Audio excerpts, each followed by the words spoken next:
Frères et sœurs, que Dieu vous bénisse puissamment au nom de Jésus-Christ. Seigneur Jésus-Christ vient nous enseigner, vient nous édifier, afin que les écailles tombent de nos yeux, afin que nous connaissions la vérité et que la vérité nous affranchisse au nom de Jésus-Christ. Frères et sœurs, nous voulons abolir l'évangile ici où on dit qu'un homme de Dieu doit faire les études théologiques pour pouvoir enseigner. Frères et sœurs, il n'y a pas d'études théologiques à faire pour connaître le Seigneur Jésus-Christ et enseigner sa doctrine. Ça, c'est purement humain, la théologie. Faire des études théologiques, être un théologien pour enseigner la parole de Dieu.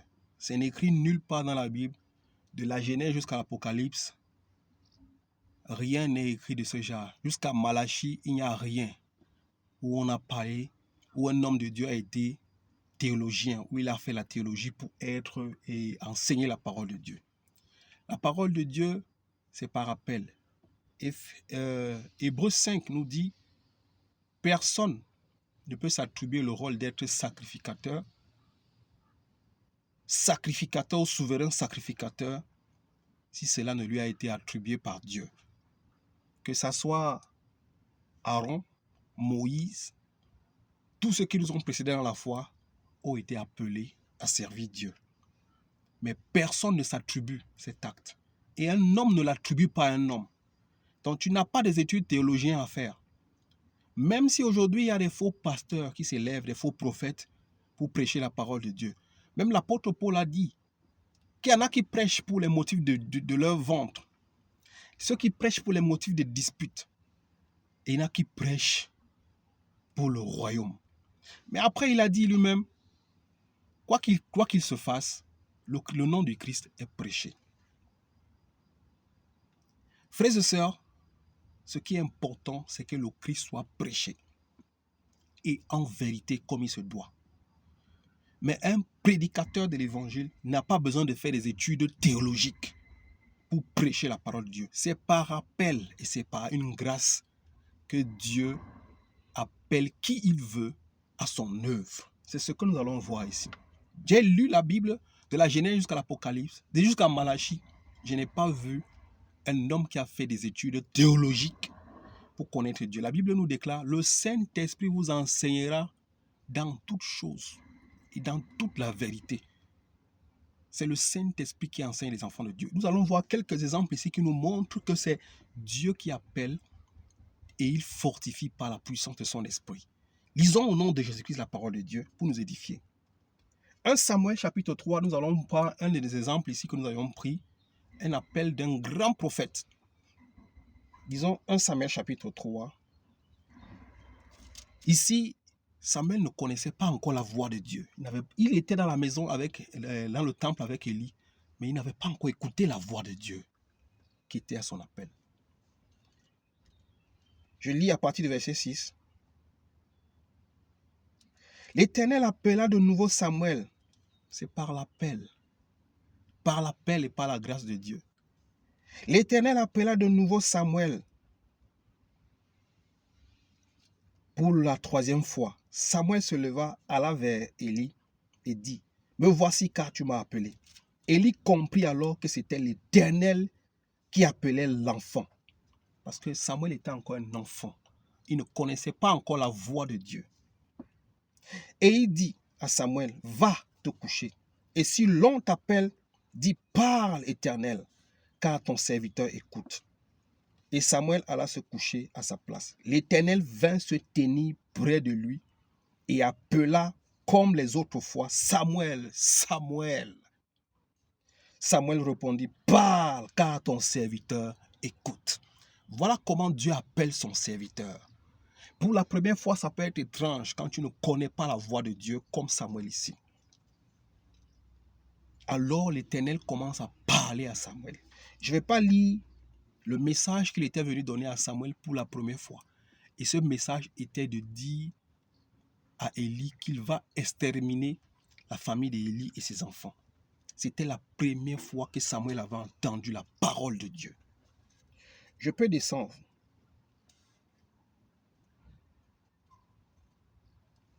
Au 15. Je peux lire maintenant à partir du 18. Quand Samuel a reçu le message, il a eu peur parce que le message était effrayant. Mais Élie va demander à Samuel qu'est-ce que l'Éternel t'a dit. C'était un message effrayant pour un jeune enfant, pour une première fois. C'était un message de mort. Au 19, on dit, Samuel grandissait. L'Éternel était avec lui et ne laissa aucune de ses paroles rester sans effet. Tout ce que l'Éternel disait à Samuel, il les réalisait. Voilà comment le prophète Samuel a commencé avec l'Éternel. Tout Israël, depuis Dan jusqu'à Beersheba, reconnut que Samuel était établi prophète de l'Éternel.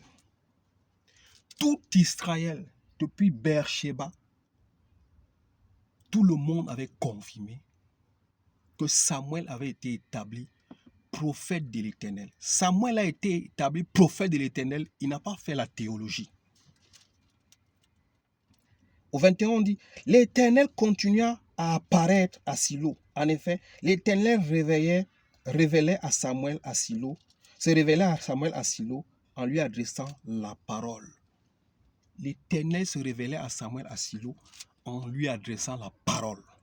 Voilà comment le prophète Samuel a commencé à parler de la part de Dieu sans la théologie. Frères et sœurs, je peux te citer beaucoup d'exemples.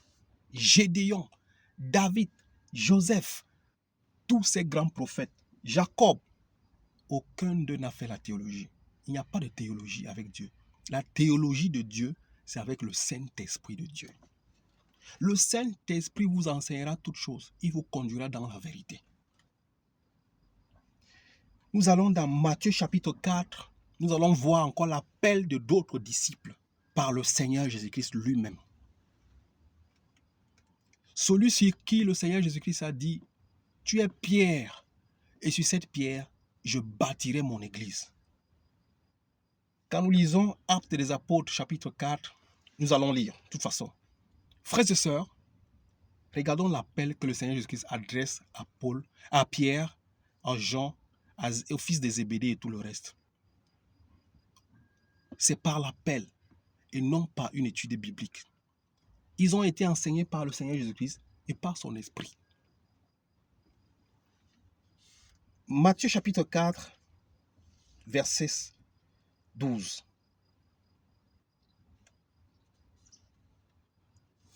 Verset 18. Comme il marchait le long du lac de la Galilée, il vit deux frères, Simon appelé Pierre et son frère André, qui jetaient un filet dans le lac. C'étaient en effet des pêcheurs. Pierre et Jean étaient des pêcheurs.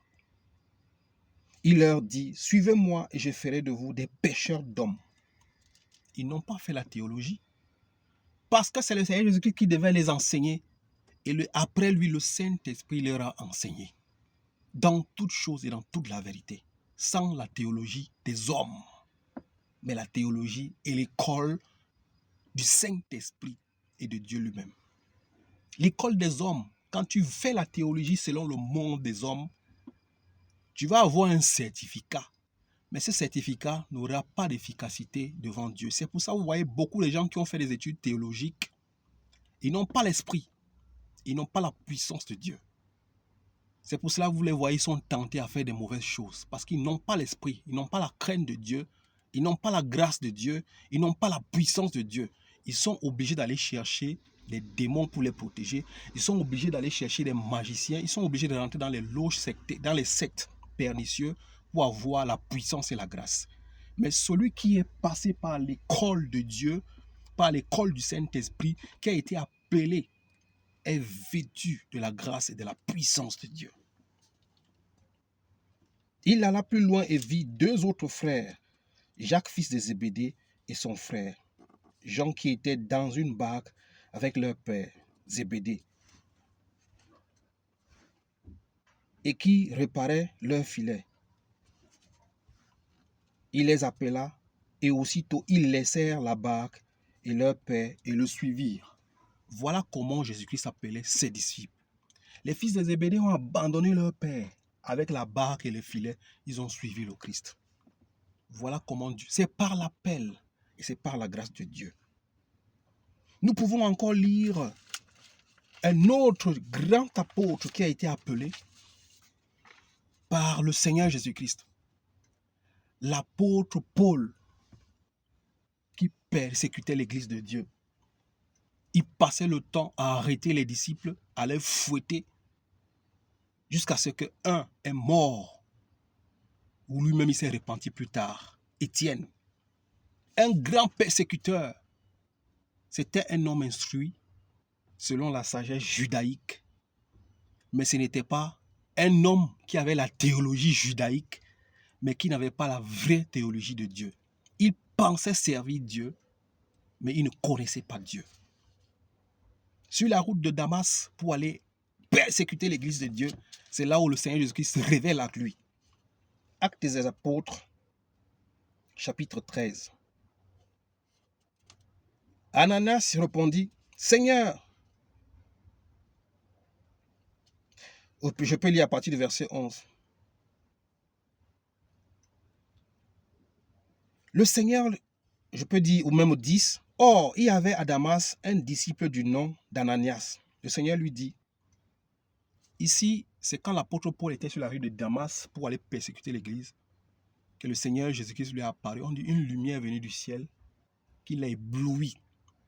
Et dans cette lumière, il a entendu la voix de Christ qui lui dit, Paul, Paul, Saoul, pourquoi me persécutes-tu?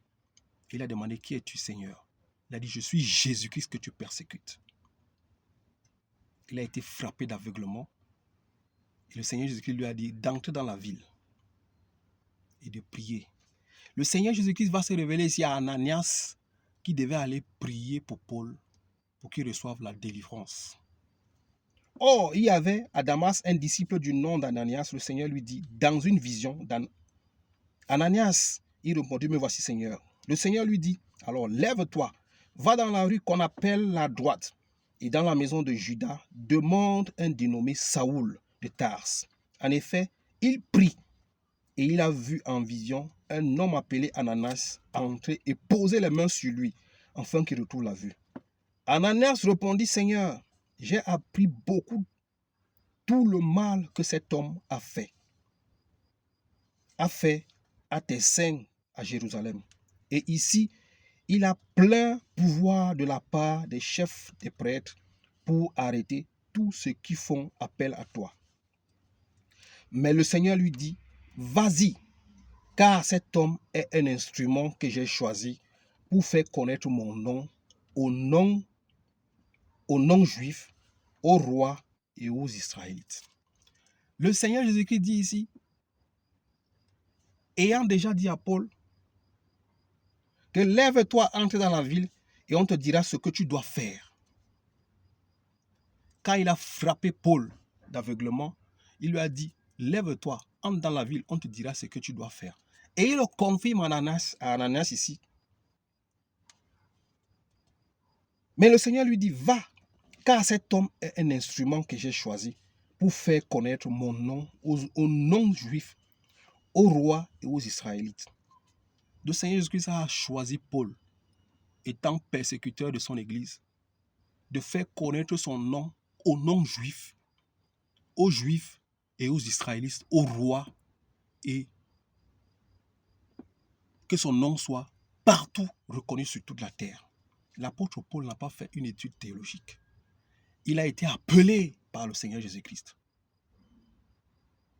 Étant persécuteur, il est devenu enseignant de la parole de Dieu, selon la volonté du Seigneur Jésus-Christ. Ananias partit, une fois entré dans la maison, il posa la main sur Saoul en disant, Saoul, mon frère, le Seigneur Jésus-Christ qui t'est apparu sur le chemin par lequel tu venais, m'a envoyé pour que tu retrouves la vue et que tu sois rempli du Saint-Esprit. Aussitôt il tomba comme des écailles sur les yeux et il retrouva la vue. Il se leva, fut baptisé. Après avoir pris de la nourriture, il retrouva la force. Il resta quelques jours avec les disciples qui étaient à Damas et il s'est mis aussitôt à proclamer dans la synagogue que Jésus est fils de Dieu. Aussitôt, le persécuteur de l'église de Dieu, quand il est resté quelques jours avec les disciples, il est rentré dans la synagogue. Il a commencé à proclamer que Jésus-Christ est fils de Dieu. Frères et sœurs, c'est par l'appel et par la grâce de Dieu. Le Seigneur Jésus-Christ et son Père sont ceux qui appellent les ouvriers à leur œuvre. Il n'y a pas besoin de théologie, étude théologique. Ça, c'est purement humain. C'est une façon de mettre les barrières pour empêcher les vrais enfants de Dieu à proclamer l'ainsi dit l'Éternel. David a été appelé, il a été oint par la puissance du Saint-Esprit. Gédéon a été appelé, un ange lui a apparu et il a reçu la mission. Jean est né, il a été conduit dans le désert et dans le désert, l'Esprit de Dieu l'a fortifié.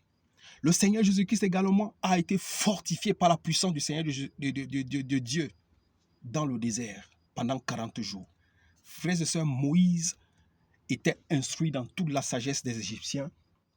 Il était appelé à devenir le futur roi de l'Égypte. Mais quand il a reçu l'appel de Dieu, il a tout abandonné. Il a été amené dans le désert pour être formé par la puissance du Saint-Esprit. Ce n'était pas la théologie des hommes, mais la théologie de l'Esprit de Dieu. Quand il est ressorti de cela, il était rempli de l'onction. Moïse avait l'intimité avec Dieu comme un homme parle avec son ami. Frères et sœurs, si tu fais la théologie, tu n'auras pas l'esprit. Parce que tu n'as pas été appelé à ces choses. Tu vas avoir un diplôme, un certificat, mais il ne te servira à rien. Parce que tu n'es pas reconnu par le Très-Haut. Tu n'es pas un ambassadeur. Tu n'es pas envoyé par Dieu et tu ne pourras pas manifester la puissance et la grâce de Dieu. C'est pour ça que vous êtes obligé d'aller rentrer dans les sectes. Vous êtes obligé de contacter les marabouts, des féticheurs, des magiciens pour exercer votre pouvoir. Mais l'onction de Dieu et la grâce de Dieu se fait par ses œuvres. Et c'est par la volonté de Dieu. Que Dieu vous bénisse au nom de Jésus-Christ. Amen.